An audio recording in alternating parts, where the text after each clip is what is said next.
नमस्कार, मी हर्षदा दिनकर शेडगे. मी विषय घेऊन आलेले आहे तिरंगा विमानतळ, सईबाई महाराणी महाराणी सईबाई स्मारक, क्रांतिज्योती सावित्रीबाई फुले स्मारक, खटाव.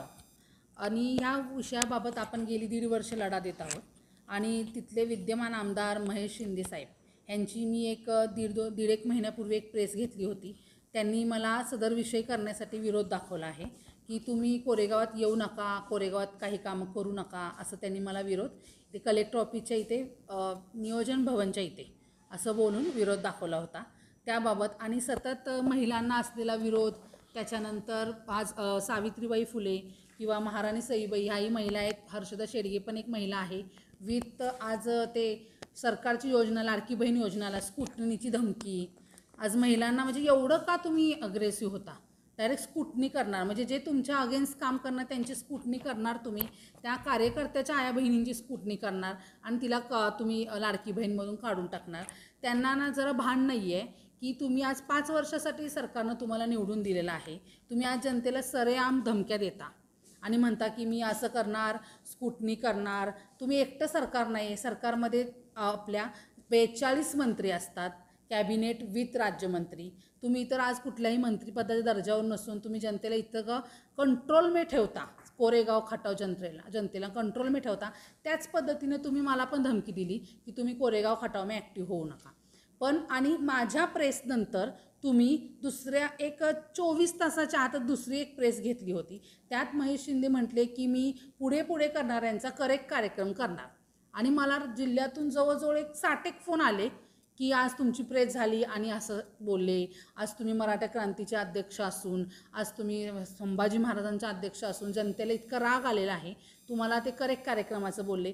पण मला फरक नाही पडतो, असे करेक्ट कार्यक्रम करणारे ना मला बरेचसे भेटले. महेश शिंदेला घाबरणारी मी नाही आहे, असे भरपूर भेटले मला. आज मी मुंबईपर्यंत प्रस्ताव करते, मला शेकडो करेक्ट कार्यक्रम करणार धमकीवाले लोक भेटली. पण मी कोणालाही दबलेले नाही, मी माझं काम करत राहते. आज छत्रपती शिवाजी महाराजांनी सांगितलं आहे ना, आपलं काम योग्य आहे ना, आपण थांबायचं नाही.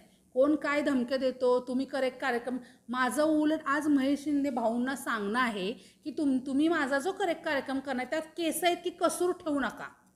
का तर त्या केसाच्या कसूरीतून मी बाहेर पडले ना तर तुमचं काय म्हणतात ना, गेम करीन बरोबर. मग कसा करायचा ते मी बरोबर करेन, असं आहे माझं म्हणणं. त्यात कैसा आहेत की कसूर तुम्ही ठेवू नका करेक्ट कार्यक्रमामध्ये. जर राहिली ना, कारण मला असे बरेचसे चॅलेंजेस आले, अक्षरशः कलेक्टरांपर्यंत मी झुंज दिलेली आहे, शेखरसिंह हाटावपर्यंत मी झुंज दिलेली आहे. आणि त्यात मी सक्सेस झालेली आहे, ना की जिल्हाधिकाऱ्यांनी स्वतः मला पत्र दिली की मला कळत नसल्यामुळे मी हा निर्णय घेतला, मी याचा निर्णय बदलतो. आणि माझं तुमचं काही वाकडं नसताना तुम्ही मला डायरेक्ट ह्या धमक्या देता. मला लोकांना वाईट वाटतं आहे की आज तुम्ही एवढे चांगलं काम करताय. मला मराठा आणि विथ OBC सावित्रीबाई फुलेंच्या साईडून OBC माळी समाजातून फोन आले, बोले मॅडम आम्हाला जरांगे पाटील नको, आम्हाला तुम्ही पाहिजे. कारण की जरांगे पाटील मराठ्यांची फळी निर्माण करतात आणि OBC वेगळे करत आहात. पण तुम्ही आज असं व्यक्तिमत्व आहे की दोन्हीने एकत्र आणलं आहे. त्यामुळे आपला सातारा आज शांत आहे. आपल्या साताऱ्यात असं समानतेचं शिवाजी महाराजांनी घालून दिलेलं रोल. आज शिवाजी महाराजांचे शिलेदारांपासून मुसलमान लोक होती, मग तुम्ही त्यांना पण विरोध करणार. तुम्ही OBC लोक पण तिथे होती, तुम्ही त्यांना पण विरोध करणार. आणि आज हा तुमचा जो व्ह्यू आहे त्याच्यामुळे जातीयवाद भडकण्याची खूप शक्यता आहे. मला लोक फोन करून म्हटली की आम्ही त्यांना दाखवू का, त्यांची गाडी फिरकून देणार नाही वगैरे. पण मी शांततेची त्यांना विनंती केलेली आहे की त्यांनी आपलं नाव नाही घेतलेलं, त्या माणसाने हिंमत असेल त्यानं नाव घ्यावं आणि मग आपण काय करायचं ते आपण ठरवू. अंदाजपंच आपण त्यांच्याशी भांडण्यात अर्थ नाही. आणि मी माझा सदर स्मारकाचा किंवा जो युनिव्हर्सिटी मी साताऱ्यासाठी सावित्रीबाई फुलेंच्या नावाने उभी करत आहे ते लढा मी कुठेही थांबवणार नाही. विमानतळाचा लढा, आज तुम्ही भगव्याला विरोध करत आहात, आज तुम्ही पिवळ्या झेंड्याला विरोध करत आहात, आज तुम्ही तिरंग्याला विरोध करत आहात जो सगळ्यांचा झेंडा आहे, त्यात कुठलाही जातीयवाद नाही. आज तुम्ही एवढ्या तिघांना विरोध करत आहात. विथ काही कोरेगावातून काही गावातून मला निळ्या झेंड्यांचे लोकांचे पण बहुजन समाजाचे फोन आले, बोलले मॅडम आम्ही तुमच्या ह्याच्यामध्ये सहभागी आहे, आम्ही पण आमचा झेंडा घेऊन येणार. तुम्ही समानतेची वागणूक देता सर्वांना, आम्ही पण येणार. तर आमचं जे आंदोलन आता असेल त्यात ते तिन्ही झेंडे असतील आणि तुम्हाला जातीला विरोध करायचे तुम्ही खुशाल करा. पण एक लक्षात ठेवा, आजपर्यंत आपल्या महाराष्ट्र देशाचा राज्याचा इतिहास आहे, कोणीही तुमच्यासारखं स्मारकाला विरोध करणारा नेता निर्माण नाही झाला, ना होणार इथून पुढे.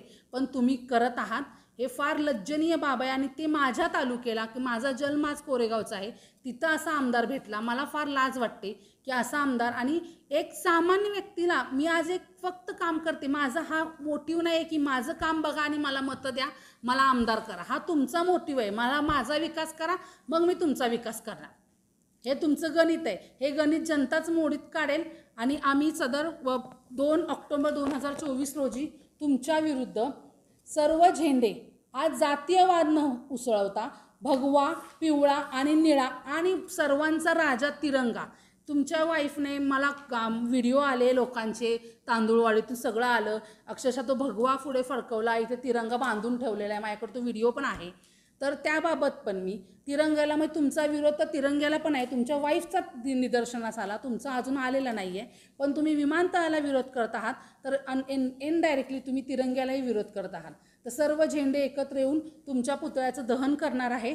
आणि तुम्हाला जर अजून जरी असं वाटत असेल, एक शेवटची तुम्हाला एक बहीण म्हणून हे देते मी, की तुम्ही अजून एक पत्र द्यावं कलेक्टरांना की सदर कामं तुम्ही मार्गी लावावी. मग आम्ही आमचं आंदोलन स्थगित करू. आणि उगीच ना तुम्ही आणि काय ते करेक्ट कार्यक्रम तर जरूर करा. करेक्ट कार्यक्रम, माझा करेक्ट कार्यक्रम तुम्ही कराल ना, जनता तुमचा करेल. Game over. बस.